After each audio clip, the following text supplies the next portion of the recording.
आप नाम जप करो, कृपा दृष्टि दूर से आप वो कर देंगे, लाखों कोस दूर से कर देंगे कि भाई जी के वचन का आदर करके, मान करके, भाई जी की छवि विराजमान करके एक लड़की साधना प्रारंभ करती और मन में सोचती क्या कभी मेरे नेत्र गोचर होंगे, क्योंकि मैं तो कहीं जा नहीं सकती, क्या कभी मेरे नेत्रों के सामने आएंगे। और लड़की से वो बूढ़ी हो गई, भजन कर उसका प्रभाव फैला।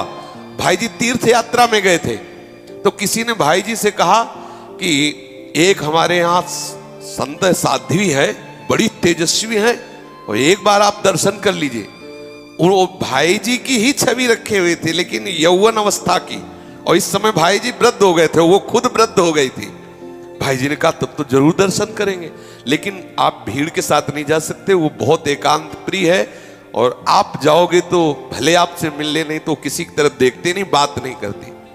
तो गए तो जो भगत जी ले गए थे वो प्राय भोजन सेवा आदि कुछ करते रहते, तो दरवाजा खटखटाया तो नीचे ऐसे नेत्र किए उसने दरवाजा खोला, देखा नहीं भाई जी अंदर गए तो इतने परमाणु भजन के कमरा में कि बहुत आनंद आया।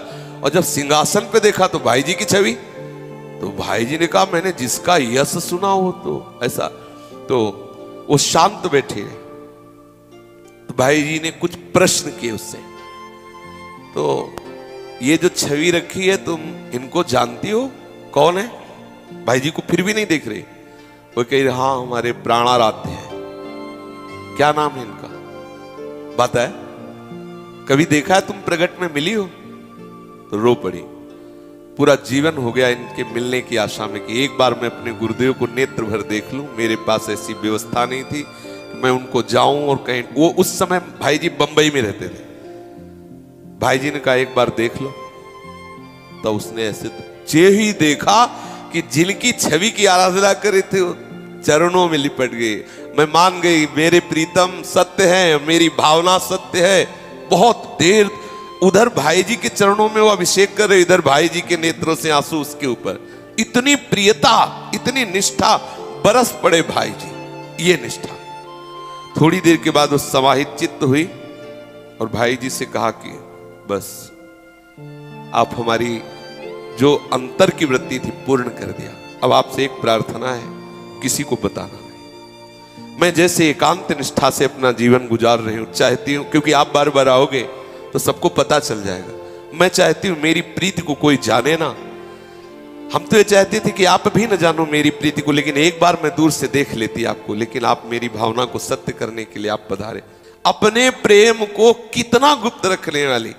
तो यदि हमारे हृदय में संत वचन का आदर है तो व्यक्त अव्यक्त सब महापुरुष कृपा करेंगे, सब आना प्रारंभ कर दे। भाई जी उसके लिए पद रत्नाकर में एक पद रचना की, उसके गुप्त रूप से उसके लिए पद रचना की।